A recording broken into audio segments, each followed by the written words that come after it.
In this lesson, we will learn how to send images and files along with an email message.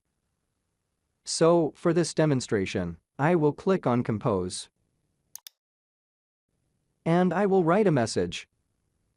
This message will be sent to my girlfriend Olivia, with whom I plan to go on a trip during the holidays. Then I will type Olivia's address in the To field. I will type the message's title in the Subject field. And I will draft the message. Along with this message, I want to send some files. To attach files to the message, I will click on this button with the clip icon in the bottom menu of the window. This will open the system's file browser so that I can look for files on my computer.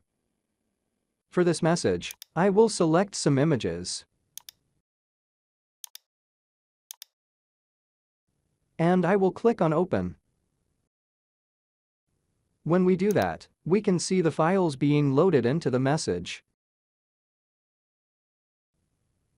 The attached files are visible at the bottom of the message. If by any chance I have attached a file by mistake, I can delete this file from the message by clicking on the X on the right side of the file name. These files can be downloaded and viewed by the recipient, just like we saw in the lesson on downloading attached files. Another possibility for sending images is to add the image visibly, along with the text in the message body. To add an image in this way, we will position the text cursor where we want to insert the image. In my case, I will position the text cursor below the sentence where I mention the Sagrada Familia Cathedral.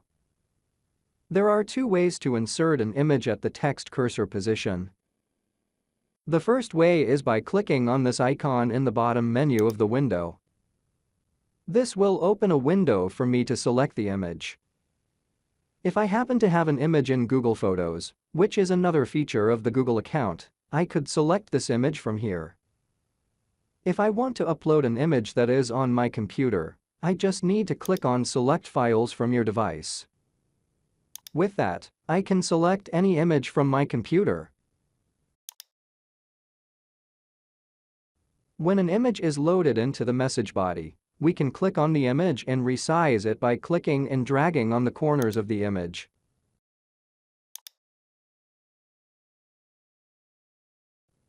Another way to add images in the message body is simply by opening the system's file browser and dragging the image into the text body.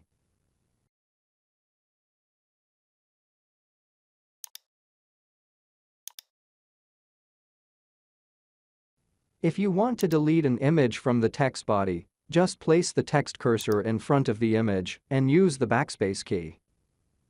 This method of dragging files into the message body also works for non-image files. If I drag and drop a PDF file, for example, it will also be inserted into the message. But since the file is not an image, it will be inserted as a common attachment file, not as a visible image in the middle of the text. Now, let's see how to insert links in a message. A simple way to insert a link in a message is to simply select the link from a browser. Copy the address and paste the address in question into the message. This link will work normally. But we can make this link look cleaner in another way. So I'm going to delete this address. I'm going to select a sentence in the text that has a relationship with the link in question.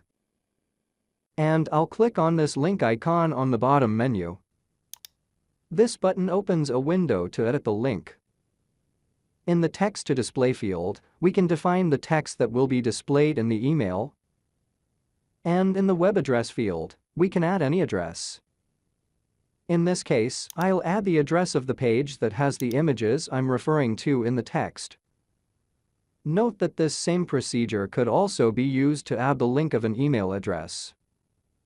Now, just click OK. This way, the edited phrase will appear as a link that will take you to the address I entered. When the person who receives the message clicks on this link, a new tab will open with the page in question.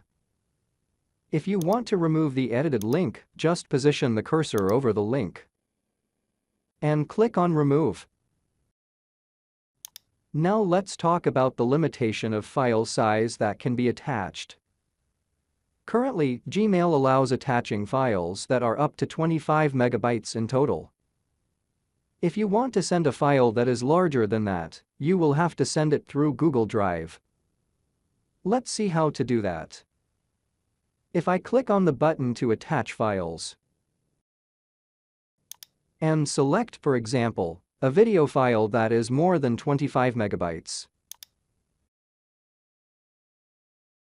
Gmail will display a message saying that the file is larger than 25 megabytes and that the file will be sent as a Google Drive link. What Gmail automatically does in this type of situation is to upload the file to your Google Drive account. When the file has been sent to your Google Drive account, it will be displayed as a link in the body of the message.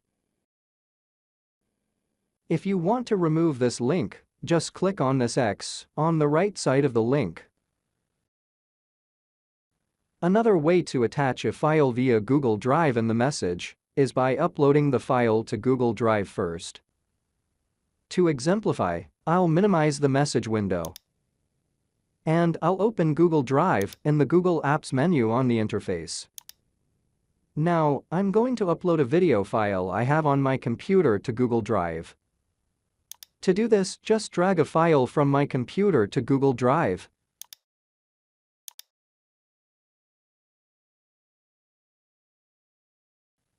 After the upload is complete, I'll return to the Gmail interface. I'll maximize the message and I'll click on this Google Drive icon in the message menu. This will open a window showing the files I have on Google Drive for this account. If I want, I can search for the file using this search field. Or I can simply select the files in the center of the window. For this example, I will select this video file and a text file. Then, simply click Insert. With that, the files will be inserted as download links in the body of the message. Now, just click Send to send the message. As I inserted files from Google Drive, Gmail will ask if I want to authorize people who have the links I provided to download the files.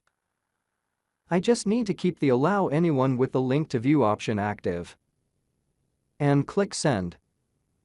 With that, the message will be sent and the recipient can view and download all the files. If you want to see how your message looks, just go to the outbox by clicking Sent in the left menu and click on the last message sent. And those are the ways to insert files and images into messages with Gmail. Thanks for watching and see you next time.